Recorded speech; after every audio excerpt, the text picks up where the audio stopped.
Hi అండి. ఏదైతే match number 3 అయితే చాలా మనం అనుకుందే జరిగింది. దాదాపు సౌత్ ఆఫ్రికా చాలా డామినేషన్ చేసి అయితే మ్యాచ్ అయితే గెలిచిందండి చాలా ఈజీగా. ఏదైతే సౌత్ ఆఫ్రికా ఓపెనర్ డెక్లర్టన్ అయితే మంచి సెంచరీ చేయడం చూసాం.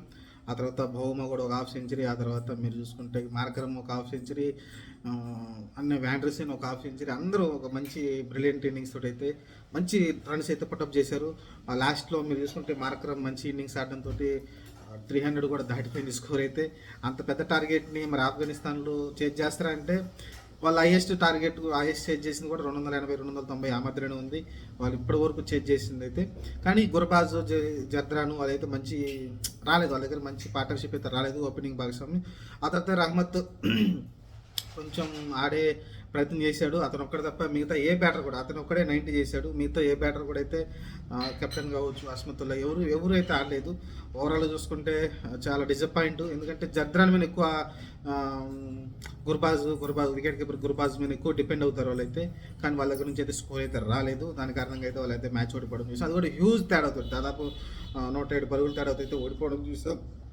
నెట్ రన్ కూడా చాలా పడిపోయింది. ఎందుకంటే నెట్ రన్ ఫస్ట్ సౌత్ ఆఫ్రికాకి +2 వచ్చింది, +2.14 దాకా వచ్చింది. కాబట్టి మంచి విజయం భారీ విజయం అనుకోవచ్చు ఒక రకంగా చెప్పాలంటే సౌత్ ఆఫ్రికాకి. ఎందుకంటే ఒక మంచి స్టార్టింగ్ గ్రూప్ డోలో వచ్చేసి ఎందుకంటే మంచి టీంలోనే, ఎందుకంటే మీరు ఇంగ్లాండ్ ఆస్ట్రేలియా ఉంది కాబట్టి అలాంటి గట్టి టీంలో ఉన్నాయి కాబట్టి ఇలాంటి నెట్ రన్ అనేది అవసరం ఉంటుంది రేపొద్దున.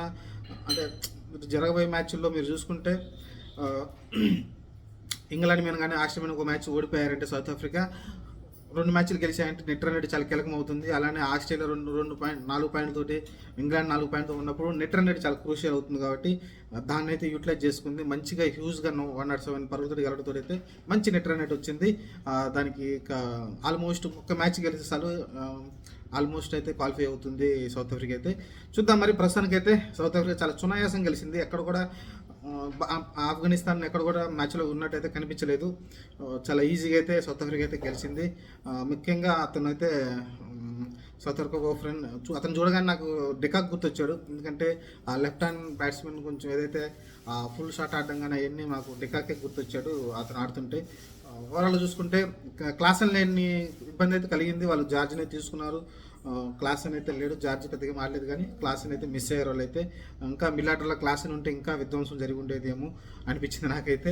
ఓవరాల్గా అయితే మిల్లర్ అడపదడప పెద్దగా ఏం ఆడలేదు. కానీ మార్కరం లాస్ట్ 5-6 ఓవర్లు అయితే విజృంభించి భారీ 6లు కొట్టడం చూసాం, 4లు కానీ మంచిగా ఆడడం చూసాం.